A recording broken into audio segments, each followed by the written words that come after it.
General Hospital spoilers tease that Professor Henry Dalton, once considered the ideal model of fairness, caution, and academic integrity, is now facing an unprecedented internal upheaval.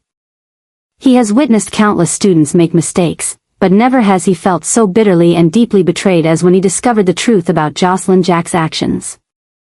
Upon learning that it was Jocelyn who deliberately destroyed the hard drive containing all of Emma's assignments, research, and thesis, a student known for her dedication and potential, Dalton found it impossible to accept.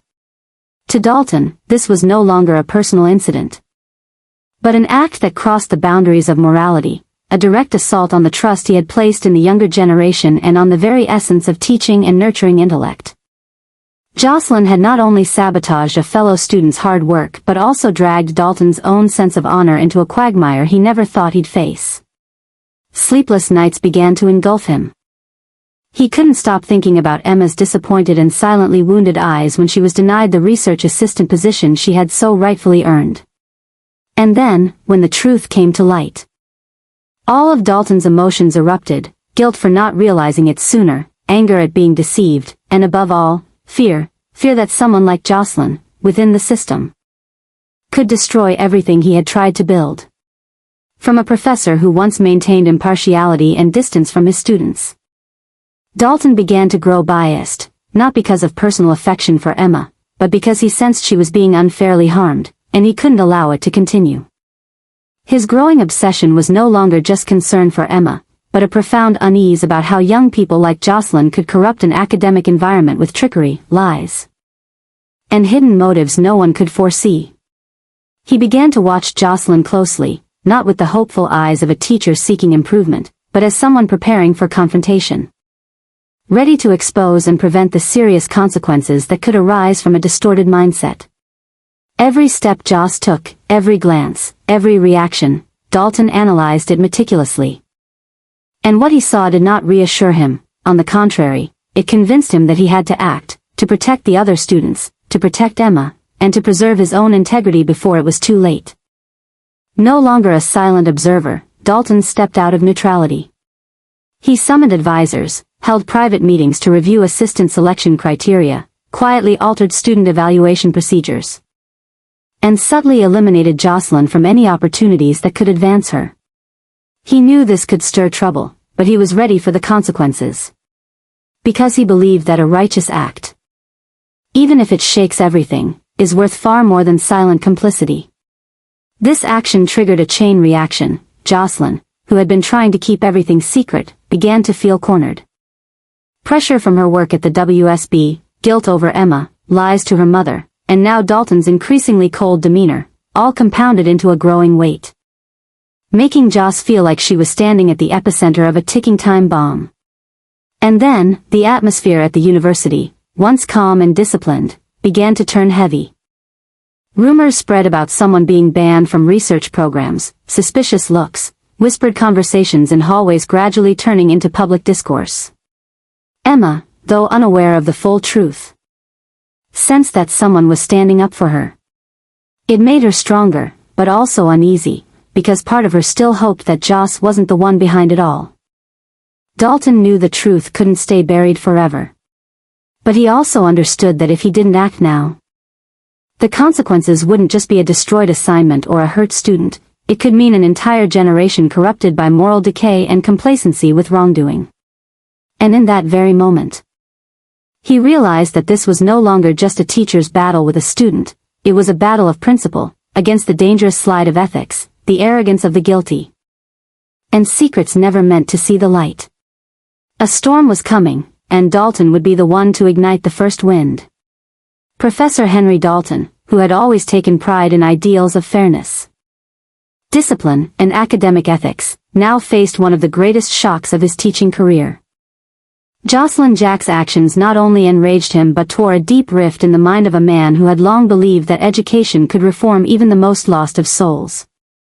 Jocelyn's deliberate sabotage of all of Emma's study and research data.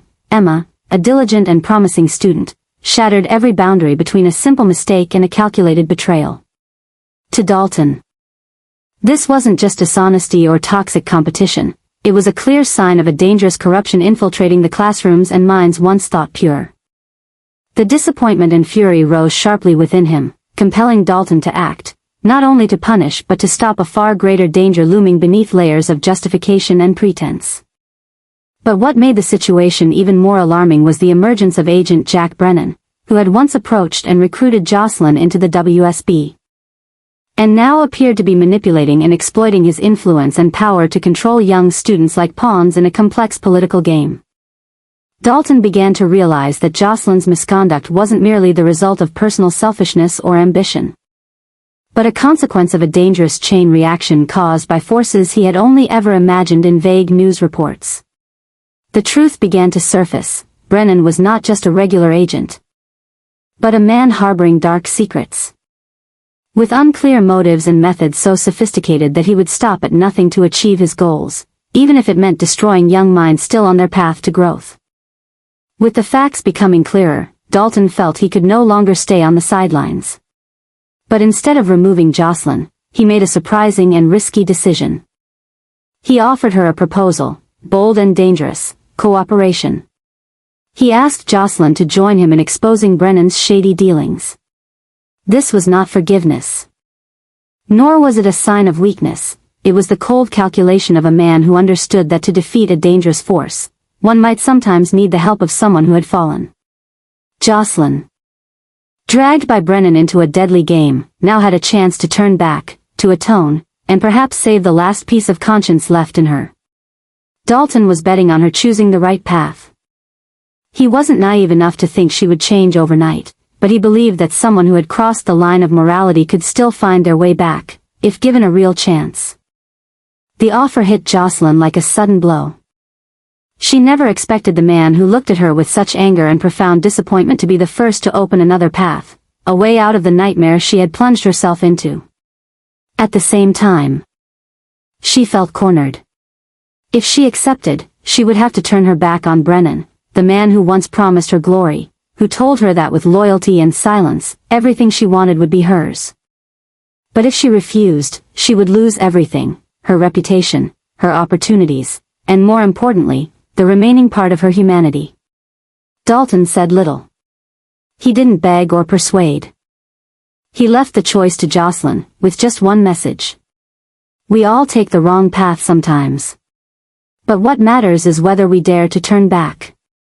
He walked away, but inside, he was burning, not just with rage, but with the deep-seated fear that if he didn't win this time, if the truth remained hidden, then the very place he had dedicated his life to would become a dark battlefield, where students like Emma would be crushed by unseen schemes, and people like Joss would forever lose themselves.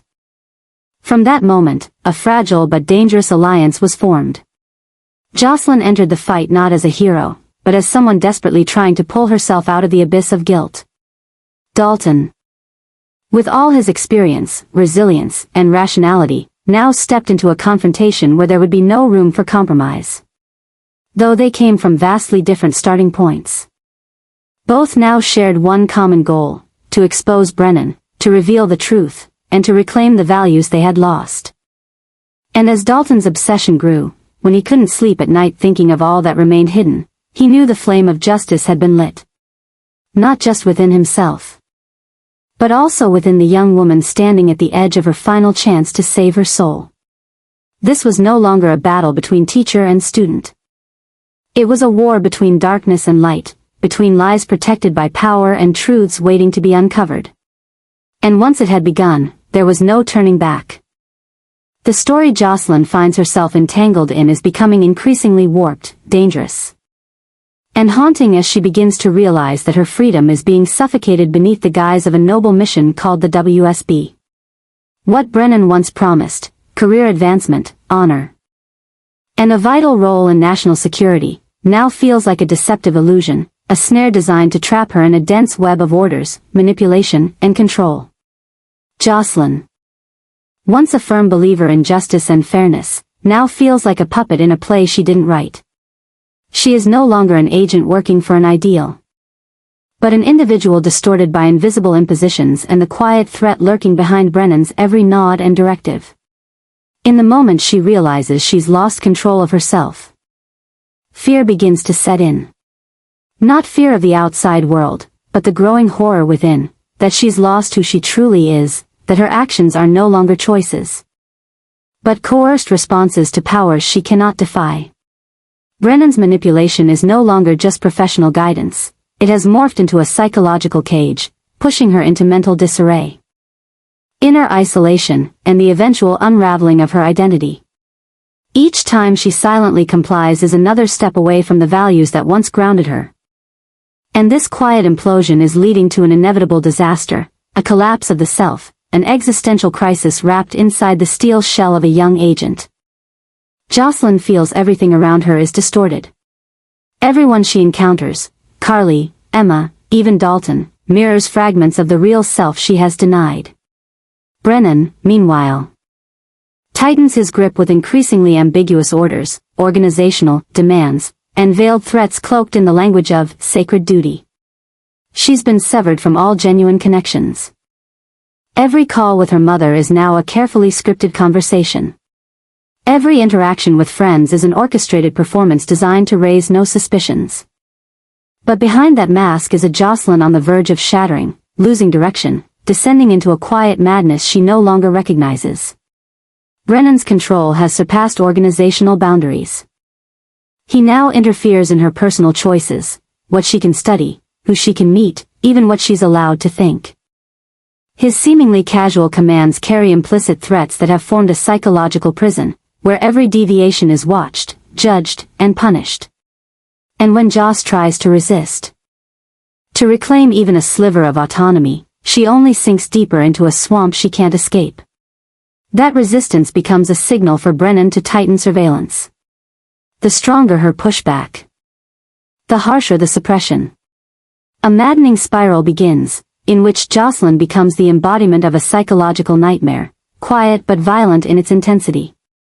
In the shadowy world of the WSB, where no one is truly free, where every word might be recorded, every action scrutinized, Jocelyn realizes she no longer controls her own fate. She's living in a waking nightmare, where loyalty is enforced through fear, and dissent painted as betrayal. Brennan hasn't just recruited her, he's imprisoned her mind in a cell with no bars and no escape. This oppression is slowly turning her into someone even she doesn't recognize, cold, numb, consumed by fear, and unable to cry. The true madness isn't that she's being watched, it's that she knows she's being manipulated, and yet can't stop it. That helplessness is the most haunting part of all. But from that lowest point, a seed of rebellion begins to grow. Jocelyn knows that if she remains silent, she will disappear, not physically, but spiritually. She will become a soulless tool, living inside a programmed shell. She knows she must do something, must break free from Brennan, must destroy the system that is warping her day by day. But to do so, she needs more than a plan, she needs a revolution of mind, of belief, of courage. And in that moment, everything within her, the suppressed anger, the hidden pain, the last fragments of her humanity, begins to erupt. No more silent submission. No more stepping back. A storm is coming, carrying everything she buried, to reclaim herself. This will be a battle with an unpredictable ending. But one thing is certain, Jocelyn is no longer afraid. She's gone too far to turn back. And now, there's only one option, destroy everything, or vanish completely into the mad world Brennan has built. Jocelyn has gone too far to return, but deep inside, she still clings to something pure, fragile, but not yet extinguished, the belief that she still has the right to choose. And in the moment when everything around her seems to be collapsing, she begins to see that to reclaim herself, she must protect what little remains, her stories, her relationships, her small values, before they are all drowned by the invisible control that Brennan and the WSB have imposed. Refusing to become a lifeless tool is no longer just rebellion, it is survival. It is a silent declaration that she is still human, not a product of orders masked in idealistic language. And just when she seems completely isolated, when every exit appears sealed, Jocelyn unexpectedly finds a sliver of light in the darkness, the arrival of Professor Henry Dalton.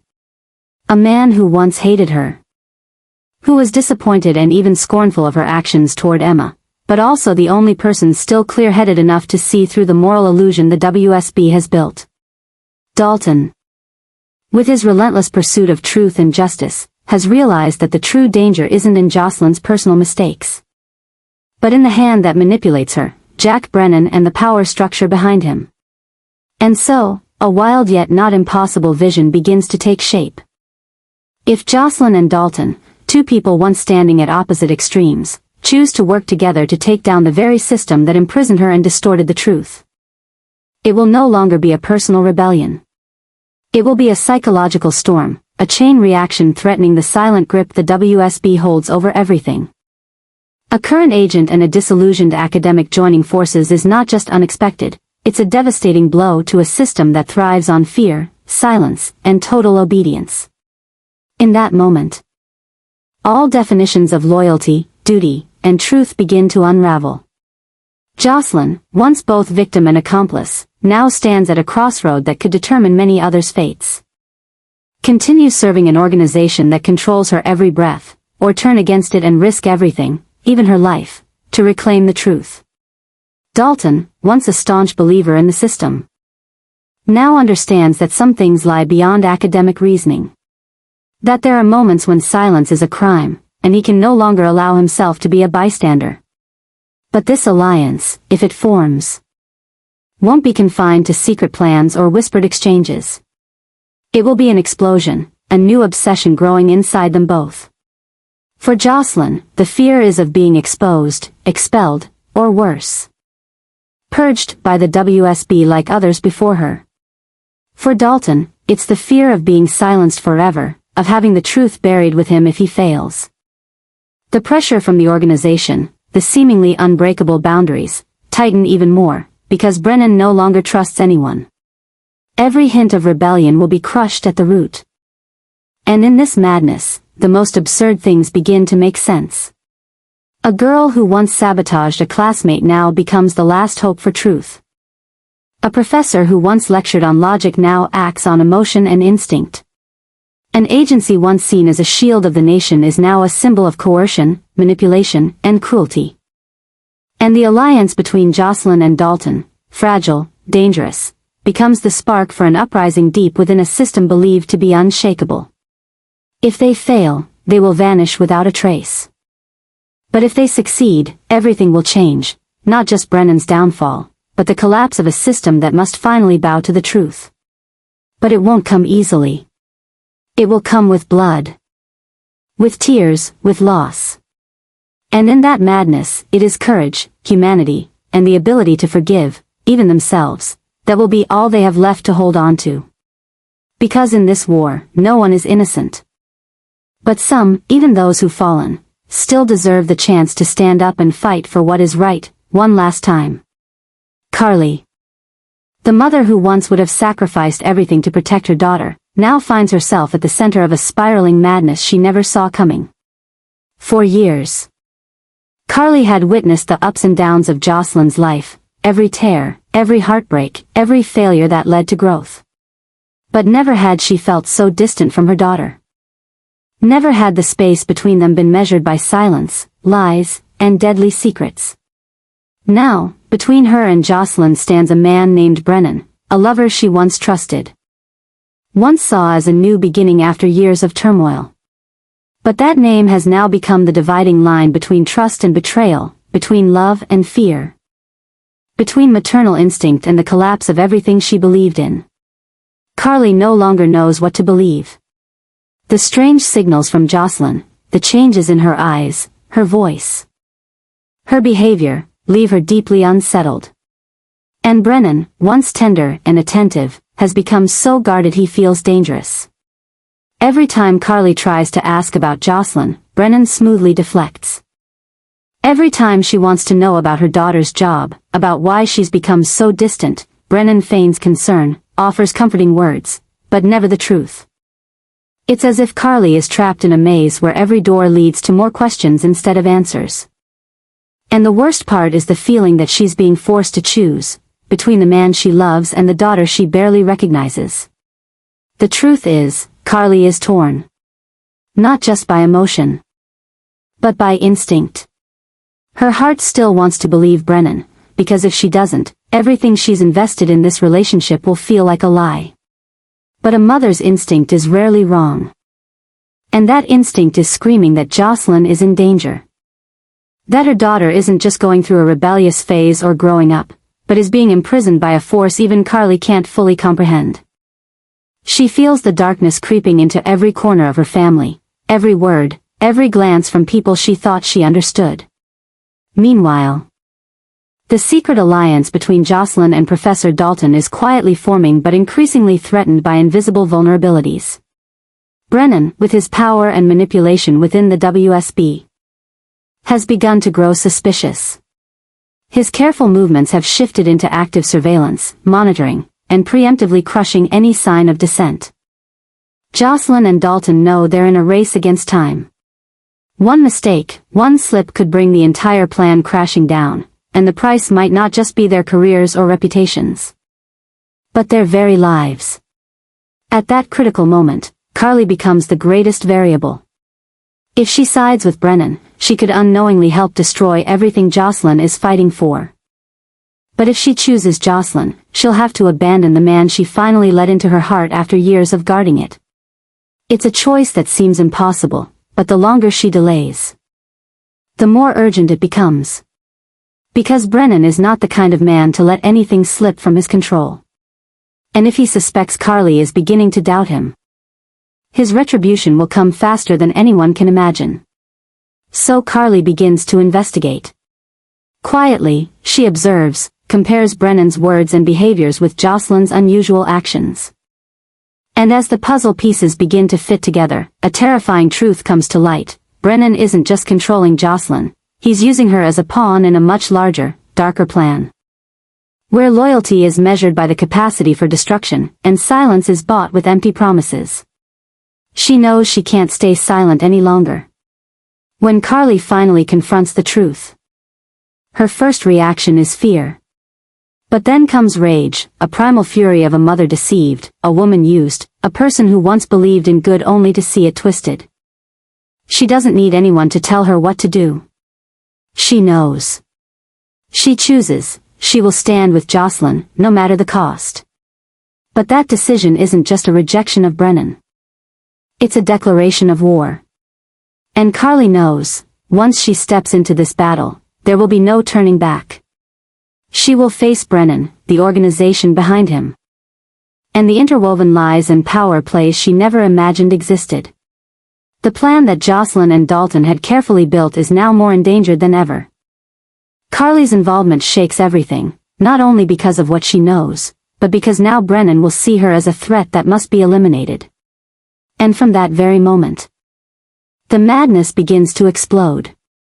No one is safe. Nothing is certain. And there's no retreat left for anyone. When a mother, a daughter, and a teacher stand united against a shadow force controlling an entire system from the darkness, what's coming isn't just a conflict, it's a nightmare. A nightmare born from truth. But one that can only end in blood and courage.